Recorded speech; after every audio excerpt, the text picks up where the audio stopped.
ಆತ್ಮೀಯ H16 news ಅರ್ಥಾತ್ ಹೇ ಸಿದ್ದರಾಮಯ್ಯ ಸ್ವಾಗತ. ನಾನು ನಿಮ್ಮ MI ಅಥವಾ ಮಲ್ಲಪ್ಪ ಜೋತಾವರ್. ಆತ್ಮೀಯರೇ, ತಿಮ್ಮಾಪುರ ಅವರ ಹಗರಣ ದುಡ್ಡು ಭಾಳ ಹೊಡೆದಿದ್ದಾರೆ, ನೂರಾರು ಸಾವಿರಾರು ಕೋಟಿಗಳು ಅಂಥೇಳಿ ವಿರೋಧ ಪಕ್ಷಗಳು ಆರೋಪ ಮಾಡ್ತಾ ಇದ್ದಾವ. ಹಗಲಿರಾದರೂ ಕೂಡ ಧರಣಿಯನ್ನು ಆರಂಭಿಸಿದ್ದಾರೆ. ಅಹೋರಾತ್ರಿ ಹಗಲಿ ರಾತ್ರಿ ಕೂಡ ಸದನದ ಧರಣಿ ಶುರು ಮಾಡಿದ್ದಾರೆ. ಅಲ್ಲೇ ಊಟ ಗೀಟ ಎಲ್ಲನೂ ಅಲ್ಲೇ ನಡೆದದ. ಅವ್ರದ್ದು ಜೋರ್ದಾರ್ ಅಂತ ವಿರೋಧ ಬಿಗ್ಪಟ್ಟು ಹೇಳಿದ್ದಾರೆ. ರಾಜೀನಾಮೆ ಕೊಡಿಸ್ಬೇಕು ತಿಮ್ಮಾಪುರ. RV ತಿಮ್ಮಾಪುರ ಅವರೇ ನೀವು ರಾಜೀನಾಮೆ ಕೊಡಬೇಕು, ಅವ್ರನ್ನ ಕೊಡಿಸ್ಬೇಕು ಸಿದ್ದರಾಮಯ್ಯನವರೇ ಅಂತೇಳಿ ಬೆನ್ನು ಹತ್ತಿಬಿಟ್ಟಿದ್ದಾರೆ. ಅದು ಅಷ್ಟು ಸುಲಭವಾಗಿ ಬಗೆಹರಿಯುವಂಥದ್ದೆಲ್ಲ.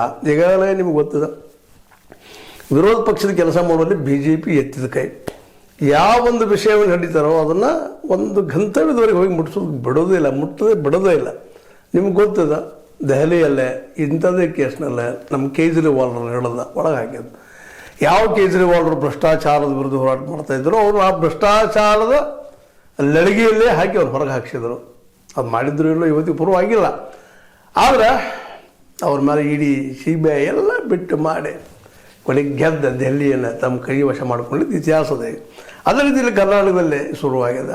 RV ತಿಮ್ಮಾಪುರ ನೀವು ರಾಜೀನಾಮೆ ಕೊಡಿಸ್ಬೇಕು, ಕೊಡಿಸ್ತಾ ಇದ್ರೆ ನಾವು ಬಿಡೋದಿಲ್ಲ, ಇಲ್ಲಿ ಕುಂತ ಕೊಡ್ತೀವಿ, ಧರಣಿ ಮಾಡ್ತೀವಿ ಅಂತೇಳಿ ವಿಧಾನಸಭೆಯಲ್ಲಿ BJPಗರು ಮತ್ತು ಜೊತೆಗೆ ಸಹಜ ಮತ್ತು JDS ಅವರು ಕೊಡಲೇಬೇಕಾಗಿದೆ ಘನಘೋರ ಆರೋಪನ BY ವಿಜೇಂದ್ರ ಅವರು ಮಾಡ್ತಾ ಇದ್ದಾರೆ. ಈ ರಾಜ್ಯದ ಘಟಕದ ಅಧ್ಯಕ್ಷರು. ಅಬಕಾರಿ ಸಚಿವರ ವಿರುದ್ಧ ನೇರ ಆರೋಪ ಬಂದಿದೆ. ಸ್ವತಃ ಮುಖ್ಯಮಂತ್ರಿಗಳೇ ಅವರ ಬೆನ್ನಿಗೆ ನಿಂತಿದ್ದನ್ನು ನೋಡಿದರೆ ಇಲಾಖೆಯ 5,000-6,000 ಕೋಟಿ ರೂಪಾಯಿಗಳಲ್ಲಿ ಕಾಂಗ್ರೆಸ್ ಹೈಕಮಾಂಡ್ಗೆ ಪಾಲು ಹೋಗಿರುವುದರಲ್ಲಿ ಯಾವುದೇ ಸಂದೇಹವಿಲ್ಲ.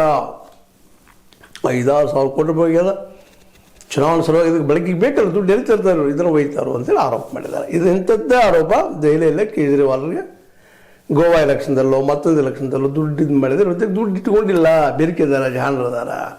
ಇದು ಹೊಸ ಒಂದು ಆರೋಪ ಶುರುವಾಗಿಬಿಟ್ಟದೆ. ಎಲ್ಲ ವಿಶೇಷವಾಗಿ ಚುನಾವಣೆಗೆ ಹಾಕಿಬಿಡ್ತಾರೆ. ಎಲ್ಲೂ ಸಿಗಲಿಲ್ಲ ದುಡ್ಡು ಅವರು ಅಂದ್ರೆ ಚುನಾವಣೆಗೆ ಬಳಸಿದರು. ಎಲ್ಲ ದುಡ್ಡು ಎಲ್ಲಿದ್ದೀವ್ರು ಚುನಾವಣೆಗೆ ಅಂಥೇಳಿ.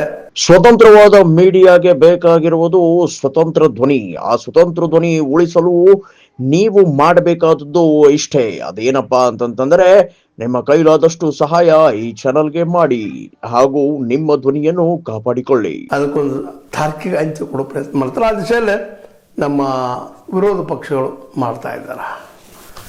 ಮಾಡಲಿ, ಅಡ್ಡಿಲ್ಲ. RV ತಿಮ್ಮಾಪುರ ಅವರು ಮಾಡಿರ್ಬೋದು, ಇಲ್ಲ ಅಂತ ಅಲ್ಲಿಗೆ ಸಾಧ್ಯವೇ ಇಲ್ಲ.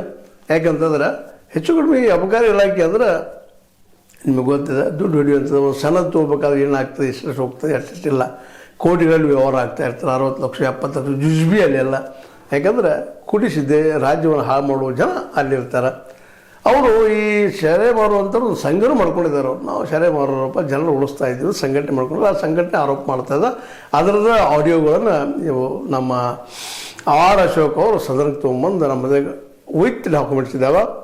ಅವ್ರನ್ನ ನೀವು ತಿಮ್ಮಾಪುರ ಕೊಟ್ಟಿವಿ, ನಾವು ಅವರಿಗೆ ಮುಟ್ಟಿದೆ, ಮ್ಯಾನೇಜರ್ ಮುಟ್ಟಿದೆ, ಆರೋಪ ಅದಾವೆಲ್ಲ ಮಾತಾಡಿದ್ದು. ಮತ್ತು ಎಲ್ಲ ಕಡೆ ಹೋಗೋದನ್ನ ದುಡ್ಡು ಯಾರದೇ ಇರಲಿ. ಇವತ್ತು ಈಗ ನಾಳೆ ಇವ್ರದ ಬಂದರು ಸಹಿತ ನಮ್ಮ BJP ಸರ್ಕಾರ ಬಂದು ಸಹಿತ ಅವ್ರನ್ನ ಮಾಡೋದಿಲ್ಲ ಅಂತ ತಿಳ್ಕೊಂಡ್ರೆ, ಅಲ್ಲಿ ನಡೆಯೋದಿಲ್ಲ ಅಂದರೆ ಅಲ್ಲಿ ನಡೆಯುವನ. ಅದರ ಅರ್ಥ ಕಾಂಗ್ರೆಸ್ಸಿಗೆ ಕ್ಷಮಿಸ್ಬೇಕಂತ ಅಲ್ಲ, ಶಿಕ್ಷೆ ಆಗಲೇಬೇಕಾಯ್ತು ತಪ್ಪು ಮಾಡಿದ್ರೆ. ಅದಕ್ಕೆ ಅವ್ರು ತಿಮ್ಮಾಪುರ ಅಂತಾರೆ. ನೀವು ಯಾರೋ ಮದ್ಯದ ಅಂಗಡಿಗಳ ಮಾಲೀಕರ ಸಂಘ ಇಲ್ಲ ಲಕ್ಷದಲ್ಲೇ ನೀವೆಲ್ಲಿ ತುಂಬಿರ್ತಾ ಇದ್ದೀರಿ, ನಮಗೇನು ಸಂಬಂಧ ಇರೋದು? ಯಾವುದೋ ಅಧಿಕಾರಿ ಭ್ರಷ್ಟ ನ್ಯಾಯಾಂಗ ಅದಕ್ಕೆ ಸಂಬಂಧ ಅದಾನೆ, ಎಲ್ಲ ಡಾಕ್ಯುಮೆಂಟ್ಸ್ ಕೊಡ್ರಿ ಅಂತಾರೆ.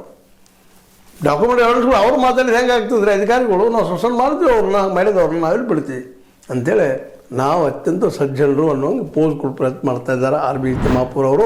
ಅದಕ್ಕೆಲ್ಲ ನಮ್ಮ ಇವರೆಲ್ಲ ಟೀಕೆ ಎಷ್ಟೆಲ್ಲ ಮಾಡಿದ್ರು, ಕಾಂಗ್ರೆಸ್ಸಿಗೆ ಮೌನ ಆಗ್ತಾ ಇದ್ದಾರೆ. ಯಾಕೆ ಮೌನ ಆಗ್ತಾ ಇದ್ದಾರೆ? ದಾಲ್ಮೆ ಕುಚ್ ಕಾಲ ಹೈಕ್ಯಾ ಅಂತೇಳಿ ಪ್ರಶ್ನೆಗಳು ಶುರುವಾಗಿದ್ದಾವೆ. ಯಾಕಂದರೆ ನಿಶ್ಚಿತವಾಗಿಯೂ ಏನು ನಡೆದ್ರೆ ಅದಕ್ಕೆ ಮೌನ ಆಗ್ಯಾರ, ಉತ್ತರ ಕೊಡಲಿಕ್ಕೆ ಆಗ್ತಾ ಇಲ್ಲ. ಯಾಕಂದರೆ ಆಡಿಯೋದಲ್ಲಿ ಏನಿದಾವೆ ಚರ್ಚೆಗಳು ಆಗಿದಾವೆ. ಅದರಲ್ಲೂ ಎಲ್ಲ ಸಂಘಗಳು ಎಷ್ಟು ಕೊಟ್ಟರು, ಏನು ಮಾಡಿದ್ರು, ಇಂಥ ಮಾತುಗಳಿದ್ದಾವೆ. ಅವು ಎಷ್ಟು ಮಟ್ಟಿಗೆ ಸತ್ಯ ಸುಳ್ಳು ಅನ್ನೋದೇನು ಮುಂದಿನ ಮಾತು, ಮುಂದೆ ಎನ್ಕ್ವೈರಿ ಆದಾಗ ಆಗುವಂಥದ್ದು. ಆದರೆ ಎನ್ಕ್ವೈರಿ ಆಗೋಕ್ಕಿಂತ ಮೊದಲ ಅಧಿಕಾರದಲ್ಲಿದ್ದರೆ ಇವೆಲ್ಲ ಕೆಲಸ್ತಾರಪ್ಪ, ಸಾಕ್ಷಿಗಳನ್ನ ಹಾಳು ಮಾಡ್ತಾರೆ. ಅದಕ್ಕಾಗಿ ಅವರು ನೀವು ರಾಜೀನಾಮೆ ಕೊಡಿಸ್ರಿ ಅಂತ ಒಂದು ಘಂಟಾಘೋಷವಾಗಿ ವಿರೋಧ ಮಾಡ್ತಾ ಇದ್ದಾರೆ. ಅದು ಮಾಡಲೇಬೇಕಾಗಿದ್ದು ಅಷ್ಟೇ. ನಾನು ಒಂದು ಕೇಳುವಂಥದ್ದು ವಿರೋಧ ಪಕ್ಷಗಳಿಗೆ, ಅವ್ರು ಶಿಕ್ಷೆ ಕೊಡಿಸೋದನ್ನು ಬಿಡಬೇಡ್ರಿ ನೀವು ಅಂತೇಳಿ. ಯಾಕಂತಂದ್ರೆ ನಂದು ಏನೋ ಇಲ್ಲೇ ನಮ್ಮ ಯತ್ನಾಳ್ ಹೇಳುವಂಗೆ ಒಂದು ಅಂಡರ್ಸ್ಟ್ಯಾಂಡಿಂಗ್ ಮಾಡಿಕೊಂಡು ಹೊಂದಾಣಿಕೆ ರಾಜಕಾರಣ ಆಗ್ತಾವೆ ಅನ್ನೋದು ಅಷ್ಟು ಸತ್ಯದ. ನಮ್ಮದು ಚುಪ್ ನಿಮ್ಮದು ಚುಪ್ ಅನ್ನುವಂಗೆ ಒಂದಿಷ್ಟು ಜಕ್ಕೊಂಡು ಹೋಗ್ತಾವೆ ಏನೋ ಅನ್ನೋಂಥ ಸಂಶಯನೂ ಬರ್ತಾ ಇದ್ದಾವೆ. ಆ ದಿಶೆಯಲ್ಲಿ ಇದು ಈಗ ಶುರು ಮಾಡಿದ್ರಿ ನೀವು ವಿರೋಧ ಪಕ್ಷದವರು ಪೂರ ದಂಡಿಗೆ ಅನ್ನಿಸ್ರದಲ್ಲ, ಓದ್ ಹಚ್ಚಿರಿ ಶಿಕ್ಷೆ ಅವ್ರು ನಿಜವಾಗಿ ಮಾಡಿದ್ದರೆ ಶಿಕ್ಷೆ ಆಗಲಿ ಅವ್ರಿಗೆ, ಇಲ್ಲ ನನಗೆ ಸುಮ್ಮನೆ ಏನೋ ಆರೋಪ ಮಾಡ್ತಾ ಇದ್ದಾರೆ, ನಿಮ್ಮದು ಹೊರಗೆ ಬರಲಿ, ಹೌದಪ್ಪ ಸುಳ್ಳು ಮಾಡಿದ್ರು ಆರೋಪ ಅನ್ನುವಂಥದ್ದು ಇವ್ರದ್ದು ಹೊರಗೆ ಬರಲಿ. ಆದರೆ ಒಂದು ಮಾತ್ರ ಅಬಕಾರಿ ಇಲಾಖೆ ಆಗಲಿ, ಯಾವುದೇ ಇಲಾಖೆ ಆಗಲಿ, ಅದರಲ್ಲೂ ಅಬಕಾರಿ ಇಲಾಖೆಯಲ್ಲಿನ ರಾಜ್ಯದ ಕೈಗೆ ಇರ್ತದೆ ಅದರದ್ದೆಲ್ಲ ಅಬಕಾರಿ ಟ್ಯಾಕ್ಸ್ ಗಿಕ್ಸ್ ಇದೆಲ್ಲ ಹೆಚ್ಚಿನ ಪ್ರಮಾಣದಲ್ಲಿ. ಅದಕ್ಕೆ ಅದ್ರ ಜೋಡಿ ಇನ್ನಷ್ಟೇನೋ ಹೊತ್ತುಕೊಳ್ಳೋ ಸಲುವಾಗಿ ರಾಜಕಾರಣಿಗಳು ಅಥವಾ ಅವ್ರ ಕೈಯಲ್ಲಿದ್ದಂಥವ್ರು ಅಧಿಕಾರಿಗಳು ದುಡ್ಡು ಎಬ್ಬಿಸುವಂಥ ಕೆಲಸ ಮಾಡ್ತಿರ್ತಾರೆ. ಯಾಕಂದ್ರೆ ನಂಬರ್ ದುಡ್ಡು ಎಲ್ಲಿ ಹರಿದು ಹೋಗೋದು ಗೊತ್ತಾಗಂಗಿಲ್ಲ. ಅದ್ರಾಗ ಪಾರ್ಟಿದು ಪಾಲು ಇರ್ತದೆ, ಎಲ್ಲ ಪಾರ್ಟಿಗಳದ್ದು ಒಂದು ಪಾರ್ಟಿ ಅಂತಲ್ಲ, ಯಾವ ರಾಜ್ಯದಲ್ಲಿ ಯಾವ ಸರ್ಕಾರಗಳಿದಾವೆ, ಬಿ ಜೆ ಪಿ ಇರಲಿ, ಕಾಂಗ್ರೆಸ್ ಇರಲಿ, ಜೆ ಡಿ ಎಸ್ ಇರಲಿ, ಮತ್ತೊಂದು ಎಸ್ ಪಿ ಇರಲಿ, ಅಥವಾ ಮತ್ತೊಂದು ಇನ್ನೊಂದು ಯಾವುದೂ ಇರಲಿ, ನಮ್ಮ ಮಮತಾ ಬ್ಯಾನರ್ಜಿದು ತೃಣಮೂಲ ಇರಲಿ, ಎಲ್ಲೂ ಇದ್ದರು ಆ ಪಾರ್ಟಿಗಳಿಗೆಲ್ಲ ಈ ಫಂಡ್ಗಳು ಹೋಗ್ತಾ ಇರ್ತವೆ ಅಲ್ಲಿ ರಾಜ್ಯದ್ದು. ಯಾಕಂದ್ರೆ ರಾಜಕಾರಣ ನಡಿಬೇಕಾದ್ರೆ ದುಡ್ಡು ಬೇಕಲ್ಲ, ದುಡ್ಡು ಎಲ್ಲಿದ್ದು ಬರೋದು ಇಂಥದ್ದೊಂದಿನ ಇದೇ ದುಡ್ಡು ತೊಗೊಂಡ ನಮ್ಮ ಈ ಒಂದು ಸರಾಯಿ ನೀತಿ ಹೆಂಗಪ್ಪ, ಯಾವುದೋ ನೀತಿ ಹೆಂಗಪ್ಪ ಅಂತಂದ್ರೆ ನಮ್ಮ ದುಡ್ಡು ತೊಗೊಂಡು ಅದು ಕೆರೆಯ ನೀರನ್ನು ಕೆರೆಗೆ ಚೆಲ್ಲಿ ಪುಣ್ಯ ಪಡೆದುಕೊಂಡ್ರಂತ. ನಮ್ಮ ಕಡೆ ಟ್ಯಾಕ್ಸ್ ತೊಗೊಳೋದು, ಸಾರಾಯಿ ಮಾರ್ಸಕ್ಕೆ ಹಚ್ಚೋದು, ಶುಗರ್ ಫ್ಯಾಕ್ಟ್ರಿ ದಂಧೆ ನಡ್ಸಕ್ಕೆ ಹಚ್ಚೋದು, ಶುಗರ್ ಫ್ಯಾಕ್ಟ್ರಿ ದಂಧೆ ಜೊತೆಗೆ ಈ ಸಾರಾಯಿ ವ್ಯವಹಾರ ಆಗ್ತದೆ, ಸಕ್ಕರೆ ಹೋಗಿ ಶುಗರ್ ಪ್ರತಿಯೊಬ್ಬ ಮನುಷ್ಯ ಹೆಚ್ಚೊಮ್ಮೆ ಶುಗರ್ ಇಲ್ಲದವ್ರು ಇಲ್ಲ ಅಂತ ಅನಿಸ್ತದೆ. ಇವತ್ತು ಜೊತೆ ಸಾರಾಯಿ ಒಂದು ಪೂರ ಶರೀರ ಬಾದಾಗುವಂಗೆ ಕುಟುಂಬ ಹಾಳಾಗುವಂಗೆ ಮಾಡಿ ಹೋಗೋದು ಬಿಡ್ತಾರೆ. ಆದರೂ ನಾವು ಜನಕ್ಕೆ ಜ್ಞಾನಕ್ಕಾಗಿ ಅಲ್ಲಿ ದುಡ್ಡು ತಂದು ಹಾಕ್ತೀವಿ, 5 ಕಿಲೋ ಅಕ್ಕಿ ಕೊಡ್ತೀವಿ, 10 ಕಿಲೋ ಅಕ್ಕಿ ಕೊಡ್ತೀವಿ, ಅಥವಾ ಗ್ಯಾರಂಟಿಗಳು ಕೊಡ್ತೀವಿ ಅಂತೇಳಿ ಬಂಬಡ ಬಸ್ತಾರೆ. ಎಲ್ಲ ಸರ್ಕಾರಗಳು ಮಾಡ್ತಾರೆ ಇದನ್ನು. ಇದು ಮೋದಿಯವರು ಹಿಡ್ಕೊಂಡು ಪ್ರತಿಯೊಂದು ಸರ್ಕಾರ, ಕೇಂದ್ರ ಸರ್ಕಾರ ಇರಲಿ, ರಾಜ್ಯ ಸರ್ಕಾರಗಳು ಯಾರೂ ಇರಲಿ, ಇದು ಮಾಡಿ ಹೋಗ್ತಾರೆ. ಬಟ್ ಈಗ ಮಾತ್ರ ಏನಿಲ್ಲ, ಈಗ ನಮ್ಮ ತಿಮ್ಮಾಪುರ್ ಅವರು ಅವರ ಅಧಿಕಾರಿಗಳ ಮೂಲಕ ಸಿಕ್ಕಾಕೊಂಡಿದ್ದಾರೆ. ಸಿಕ್ಕಾಕೊಂಡು ಸಾವಿರಾರು ಕೋಟಿ ರೂಪಾಯಿ ಅಪ್ರತಪ್ರಾಗ್ಯದ ಅಂತಂತಾರೆ. ಮೊದಲು 2,500 ಇತ್ತು, ಈಗ 5,000ಕ್ಕೆ ಬರ್ತದೆ, 10,000 ಹಿಂಗೆ ಬೆಳೀತದೆ ರೀ. ಒಂದು ಸಣ್ಣ ಯಾವುದೋ ಒಂದು ಹಾವು ಇರ್ತದೋ, ಹುಳ ಇರ್ತದೋ, ಅದಕ್ಕೊಂದು ಮನುಷ್ಯ ಇಟ್ಟುದ್ದಾಗ್ತದಂಗೆ ಬೆಳಗ್ಗೆ ಹೋಗಿಬಿಡುತ್ತೆ. ಹಂಗಿದು ಇರ್ಬೋದಿಲ್ಲ ಅಂತಲ್ಲ, ಇದರರ್ಥ ಇಲ್ಲ ಅಂತ ಅನ್ಲಿಕ್ಕೆ ಅದಲ್ಲ, ಇಲ್ಲವೇ ಇಲ್ಲ ಅಂತ ಹೇಳೋಕ್ಕೆ ಸಾಧ್ಯನೇ ಇಲ್ಲ. ಯಾಕೆಂದರೆ ಅವು ವ್ಯವಹಾರಗಳು ನಡೆಯೋದು ಗ್ಯಾರಂಟಿ ಇರ್ತದೆ. ದುಡ್ಡು ಅಂತ ನೋಡಿದ್ರೆ ಶುರು ಆಗಿಬಿಡ್ತದೆ ರೀ. ಎಂಥ ಪ್ರಾಮಾಣಿಕ ಮನುಷ್ಯ ಇದ್ದರೂ ಒಂದು ನಾನು ಒಂದಿಷ್ಟು ತೊಗೊಳ್ಳೇನಪ್ಪ ಅನ್ನೋಂಥ ಭಾವ ಬರ್ತದೆ. ಬದುಕಂಗಲ್ಲ, ಯಾಕಂದ್ರೆ ಇವತ್ತು ಬದುಕು ಅಷ್ಟೇ ಕಠೋರ ಆಗ್ಯದ. ಯಾಕಂದ್ರೆ ಎಲ್ಲ ಕಡೆ ಉದ್ಯೋಗ ಇಲ್ಲ, ಅದು ಅಲ್ಲಿ ದಂಧೆ ಮಾಡ್ತಾಯಿದ್ದಾರೆ. ರಾಜಕಾರಣಿಗಳು ಅಂದ್ರೆ ಏನಪ್ಪ, ಉದ್ಯೋಗ ಇಲ್ಲ, ಜನ ಕೊಡ್ಲಿದ್ದಾರೆ, ನಮ್ಗೆ ಬೇಕಾದ್ರೆ ವ್ಯವಸ್ಥೆ ಮಾಡ್ಕೊಂಡು ಹೋಗುವಂಥವ್ರು ಎಲ್ಲರೂ. ಇವತ್ತೆಲ್ಲ ಕೋಟ್ಯಾಧೀಶರು 224 ಜನ ನಮ್ಮ MLAಗಳು. ತಿಮ್ಮಾಪುರ್ ಅವರು ಪಾಪ ಅದನ್ನು ಪಾರ್ಟಿಗೆ ಎಷ್ಟು ಕೊಟ್ಟು ನಾವು ಏನೋ ಮಾಡಿರ್ಬೇಕಿಲ್ಲ ಅಂತ ಅದನ್ನೇ ಆರೋಪ ಮಾಡ್ತಾ ಇದ್ದಾರೆ. ಹಾಗಂತೇಳಿ ಇವರು ಅಧಿಕಾರ ಇದ್ದಾಗ ಇವರು ಪಾರ್ಟಿ ಫಂಡ್ ಹೋಗಿಲ್ಲ ಅಂತ ಏನಲ್ಲ, ಹೋಗೋದು ಗ್ಯಾರಂಟಿ. ಇದಕ್ಕೆಲ್ಲ ಪರಿಹಾರ ಏನಪ್ಪ ಅಂದರೆ ಸಾರಾಯಿನ ಬ್ಯಾನ್ ಮಾಡಬೇಕು, ಮಾಡೋರು ಯಾರು ಅದೇ ಹೇಳ್ತಾರೆ. ಮೇಲೆ ಬೆಕ್ಕಿನ ಕೊರಡೆಗೆ ಗಂಟೆ ಕಟ್ಟುವವರು ಯಾರು, ಎಲ್ಲರೂ ಅವರು ಇದ್ದಾರೆ. ಆದರೂ ಇವತ್ತು ಸಿದ್ದರಾಮಯ್ಯರ ಒಂದು ಏನಪ್ಪ ಅಂತ ಕುರ್ಚಿಗಿದೆ ಬರ್ಲಿಕ್ಕತ್ತದ. ನೀವು ಮಾಡಿಸಿದ್ರಿ, ನೀವು 5-6 ಸಾವಿರ ಕೋಟಿ ರೂಪಾಯಿ ತೊಗೊಂಡು ಇಲೆಕ್ಷನ್ ಮಾಡಿಸ್ಲಿಕ್ಕೆ ಹಚ್ಚಿದ್ರಿ ಅಂತೇಳಿ ವಿರೋಧ ಪಕ್ಷ ಆರೋಪ ಮಾಡ್ತಾ ಇದ್ದಾರೆ. ಇನ್ನು ಆರೋಪ ಇನ್ನೂ ಜೋರಾಗ್ತದೆ. ಯಾಕಂದ್ರೆ ಆರೋಪ ಹೇಳಿದೆ ನಿಮಗೆ ಆರಂಭದಲ್ಲೇ, ವಿರೋಧ ಪಕ್ಷವಾಗಿ ನಿಜವಾಗಿಯೂ 50-60 ವರ್ಷಗಳು ಅನುಭವಿದ್ದಂಥ BJP ಜನಸಂಘ ಸಂಘ ಪರಿವಾರದವರು ಅವ್ರು ವಿರೋಧ ಮಾಡೋದ್ರಲ್ಲಿ ಅಂತಿ ಮಹಿರಾ ಮತ್ತು ಎಲ್ಲಿ ಹೊಡಿಬೇಕಾದ್ರೆ ಹೊಡಿತಾನೆ ಇರ್ತಾರೆ. ಈಗ ಹೊಡೆದು ಬಿಟ್ಟಿದ್ದಾರೆ ತಿಮ್ಮಾಪುರ್ ಅವ್ರಿಗೆ. ತಿಮ್ಮಾಪುರ ರಾಜೀನಾಮೆ ಕೊಡ್ತಾ ಏನಿಲ್ಲವಾ ಅನ್ನೋದು ಮುಂದಿನ ದಿನ ನಡೆಯುವಂಥದ್ದು. ಬಟ್ ಇದುವರೆಗೆ ಮೌನ ನೋಡಿದ್ರೆ ಈ ಕಾಂಗ್ರೆಸ್ ನಾಯಕರದ್ದು ಮೋಸ್ಟ್ಲಿ ಅವ್ರ ಕಡೆ ರಾಜೀನಾಮೆ ತೊಗೊಂಡು ಹೇಳಕ್ಕೆ ಬರೋದಿಲ್ಲ. ನೋಡಿ ಏನಾಗಿ ಡೆವಲಪ್ಮೆಂಟ್ ಅಂತ ಹೇಳ್ತಾ ಸಾರಾಯಿ ಏನಂತ ಹೇಳೋದು ಅದಕ್ಕೆ, ಈ ಸಾರಾಯಿ ಮಾರು ಅವರು ಗಂಡ್ರನ್ನ ಅವರೇನು ಬಡವರಲ್ಲ, ಕೋಟಿ ಗಂಟಲೆ ದುಡ್ಡು ಹಾಕ್ತಾರಪ್ಪ, ಅದು ಸಾಮಾನ್ಯರಲ್ಲ ಅವ್ರು ಅಲ್ಲ. ಆದರೂ ಅವರು ಭಾಳ ಅದಕ್ಕೂ ಸ್ವಲ್ಪ ಹೆಚ್ಚಾದ್ರೆ ಭ್ರಷ್ಟಾಚಾರ ಭಾಳ ನಡೆದಿದೆ.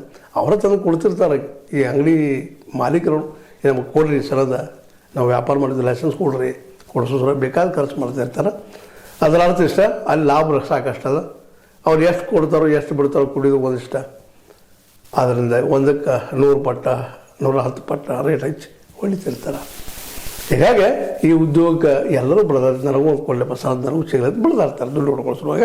ಅಲ್ಲಿ ಯಾವ ವ್ಯವಹಾರ ನಡೀತಾ ಇರ್ತದೆ, ಹಂಗೆ ನಡೆದಿರ್ಬೋದಿಲ್ಲ ಅಂತಲ್ಲ.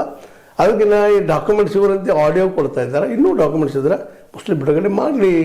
ಈಗ ತಿಮ್ಮಾಪುರ ಹೇಳ್ತಾ ಇದ್ದಾರೆ, ಇಲ್ಲರಿ ನಿಮ್ಗೆ ಏನು ಡಾಕ್ಯುಮೆಂಟ್ಸ್ ಇದು ಕೊಡ್ರಿ. ಆ ಮಾಲೀಕರ ಸಂಘ ಇಲ್ಲ, ಸಾರಾಯಿ ಮಾಲೀಕರ ಸಂಘ ಇಲ್ಲೇ ಅವ್ರಿಗೆ ಸುಳ್ಳು ಆರೋಪ ಮಾಡ್ತಾ ಇದ್ದಾರೆ. ಇದು ಏನಪ್ಪ ಅಂತಂದ್ರೆ ಮ್ಯಾನಿಪ್ಯುಲೇಟೆಡ್ ಅದ. ಕೆಲವು ಜನ ನನ್ನ ಹೆಸರು ಕೆಲಸ ಮಾಡ್ತಾ ಇದ್ದಾರೆ ತಿಮ್ಮಾಪುರ ಅವರ ಅಭಿಪ್ರಾಯ.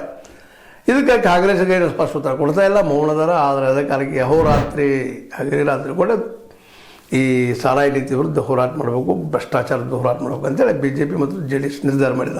ನೋಡಿ ಇಲ್ಲಿ ಬಂದತ್ತು ಅಂತ ಹೇಳ್ತಾ, ಇದು ನೀವು ಲೈಕ್ ಆಗಿರ್ಬೋದು, ಲೈಕ್ ಮಾಡಿ, ಶೇರ್ ಮಾಡಿ, ಕಾಮೆಂಟ್ ಮಾಡಿ, ಜೊತೆ ಸಬ್ಸ್ಕ್ರೈಬ್ ನಿಲ್ಲಿಸ್ಬಾರ್ದು. H60 ನ್ಯೂಸ್ ಅರ್ಥ ತಿಳಿಸಿದ್ದಾರೆ ಎಂಬುದು ಸತ್ಯದ ಕೈಗನ್ನಡಿ. ವಂದನೆಗಳು.